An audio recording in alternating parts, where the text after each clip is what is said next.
Saudara-saudara yang kekasih di dalam Tuhan Yesus, sebelum firman Tuhan disampaikan, mari kita sama-sama berdoa. Terima kasih Tuhan atas kasih setia-Mu bagi kami Tuhan, atas perlindungan-Mu bagi kami Tuhan, di mana sampai saat ini Kau masih memimpin hidup kami dalam setiap langkah dalam hidup kami dengan kasih Engkau.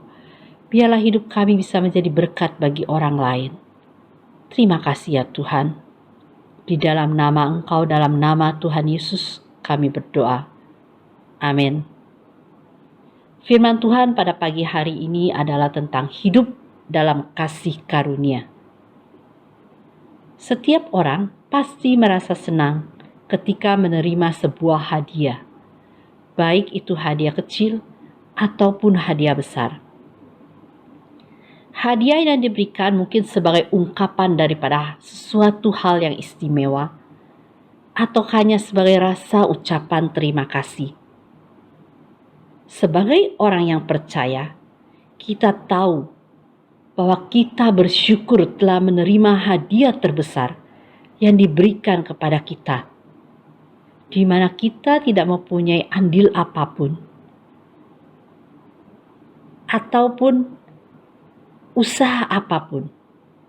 Semuanya adalah dari Tuhan dan oleh Tuhan untuk kita, yaitu kasih karunia Tuhan atau anugerah Tuhan.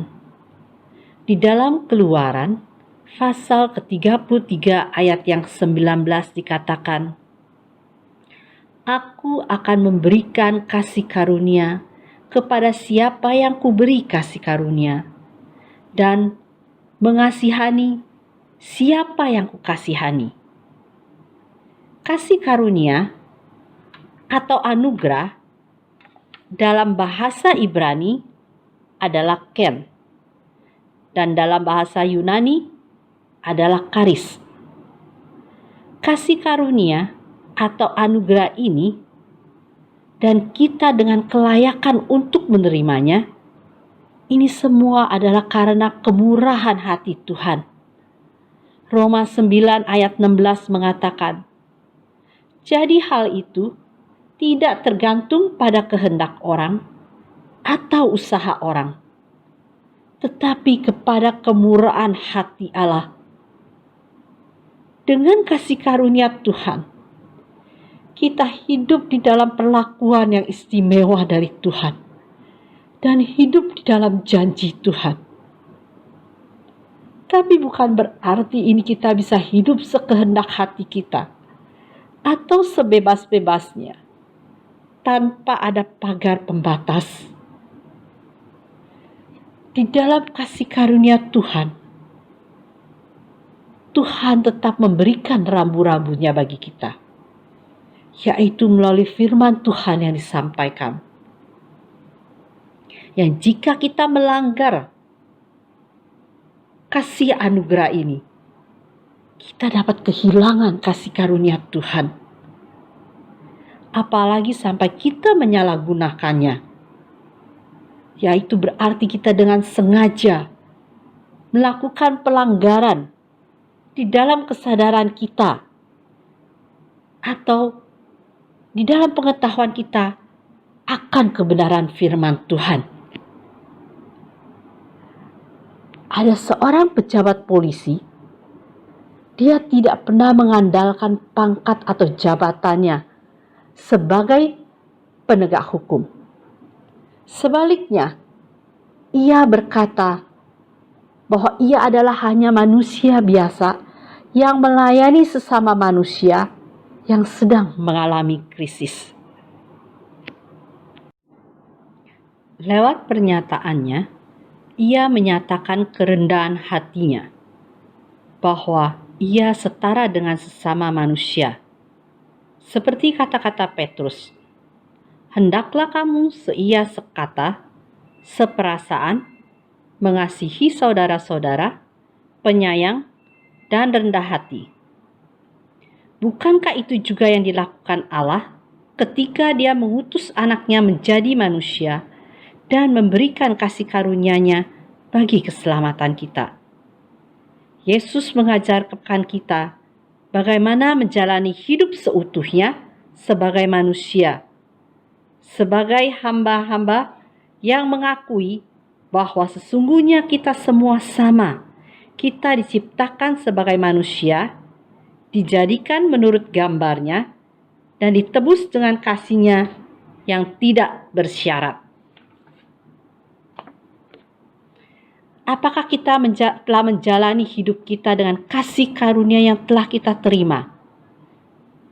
Mengasihi keluarga kita, penyayang, rendah hati, mengasihi saudara-saudari kita, melayani sesama.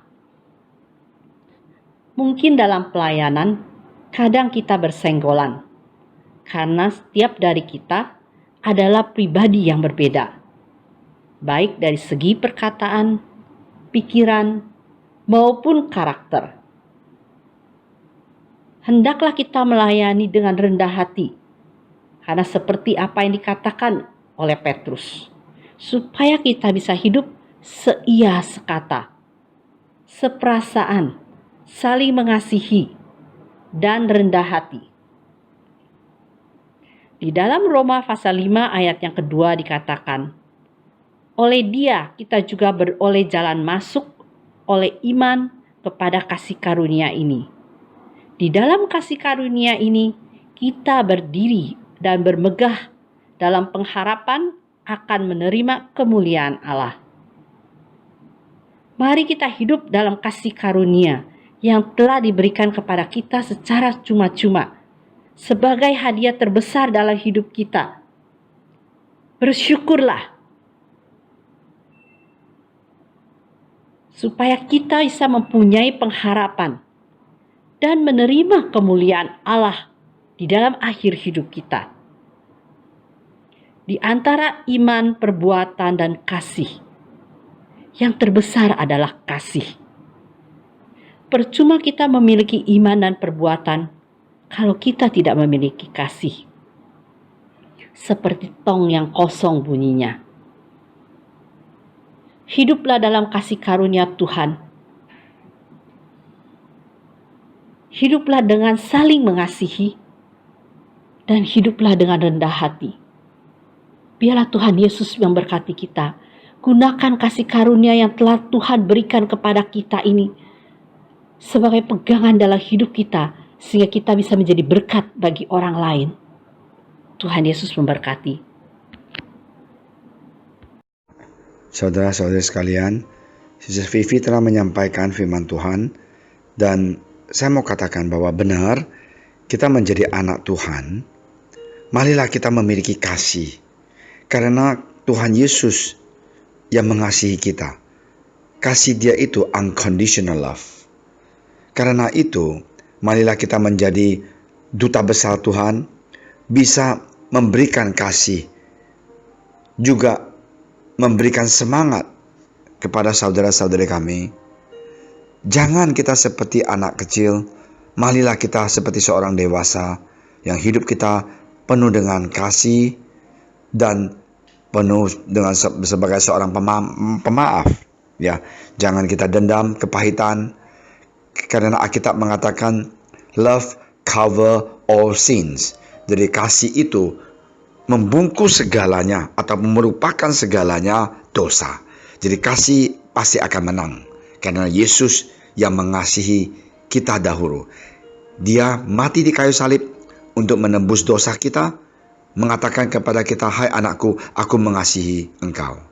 Karena itu marilah kita juga hidup menjadi anak Tuhan dan anak yang penuh kasih dan pemaaf. Mari kita sama-sama berdoa.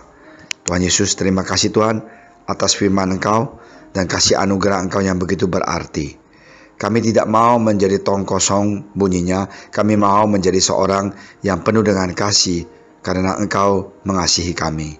Terima kasih Tuhan Yesus, berkatilah saudara-saudara kami yang ada di JSS, di gereja, dimanapun mereka berada, lindungi mereka, jaga mereka, berkati mereka.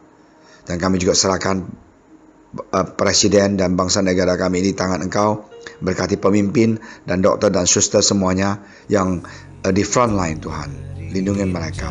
Dalam nama Engkau Tuhan Yesus kami telah berdoa. Hati yang